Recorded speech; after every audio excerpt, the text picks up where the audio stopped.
kasih lihat struktur.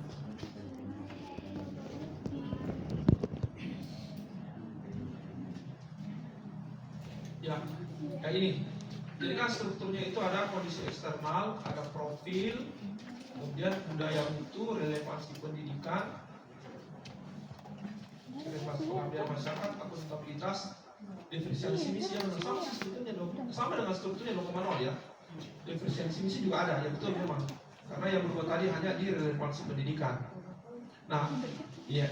Nah, yang menariknya nanti adalah cara menulis setiap kriteria ini itu tadi berulang-ulang, mulai dari penetapan, pelaksanaan, evaluasi, pengendalian, peningkatan. Jadi kalau kita sudah dapat cara menulisnya satu kriteria, sama saja kriteria yang lain.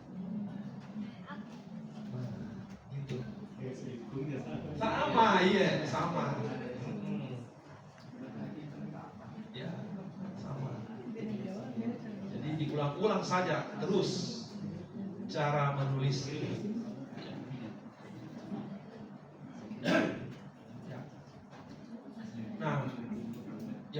Nah, sekarang ini kan kerangkanya ya, kerangkanya pertama adalah penetapan, kemudian pelaksanaan, kemudian evaluasi, ya PPMPP, kemudian pengendalian, kemudian peningkatan. Nah, sekarang yang perlu mungkin kita pahami apa yang dimaksud dengan penetapan, apa yang dimaksud dengan pelaksanaan, apa yang dimaksud dengan evaluasi, apa yang dimaksud dengan pengendalian, dan apa yang dimaksud dengan peningkatan. Karena ini menjadi satu kesatuan. Ya. Nah, ini saya kasih lihat materi sosialisasi yang ini. Ada contoh. Saya kasih materi.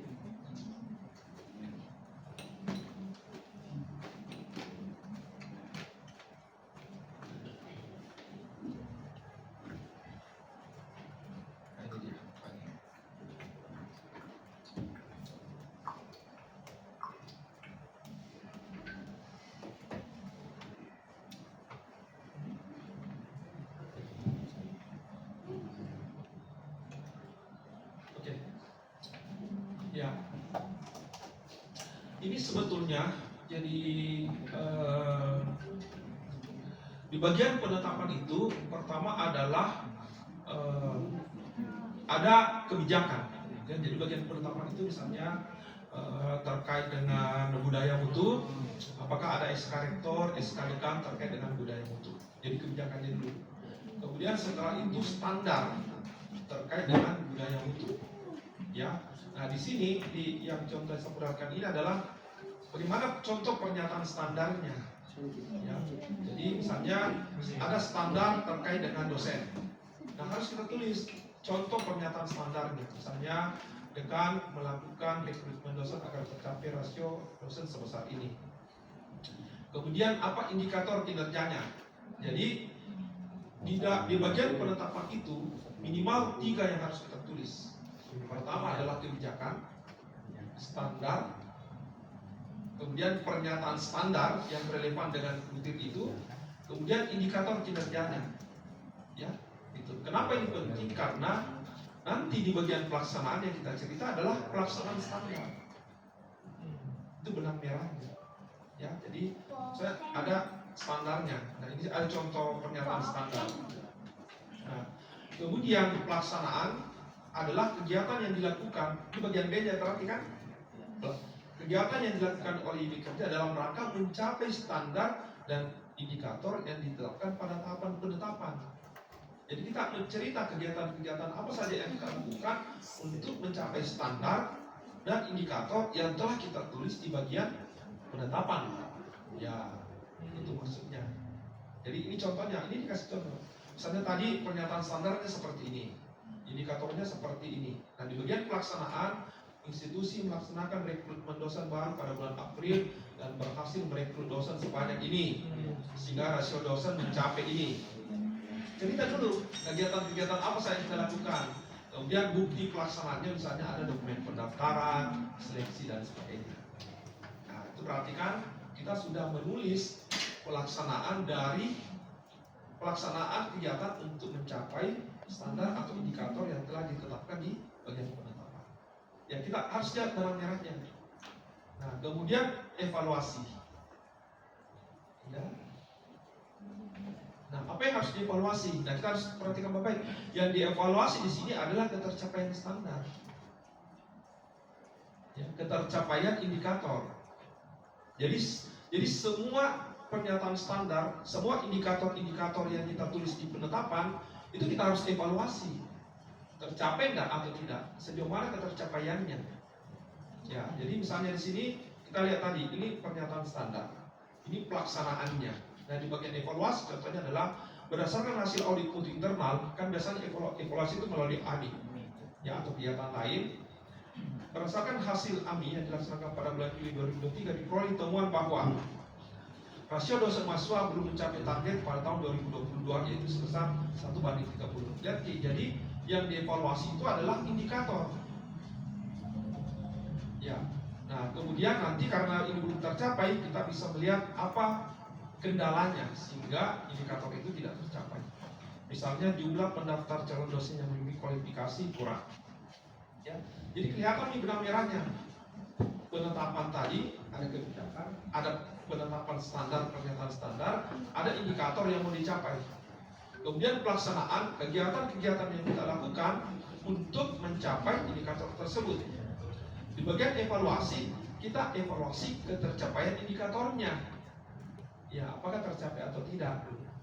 Nah, kemudian nanti nyambung di bagian pengendalian. Ya. Jadi pengendalian itu yang kita kendalikan adalah indikator. Jangan langsung aktivitas, misalnya melakukan ini, tidak.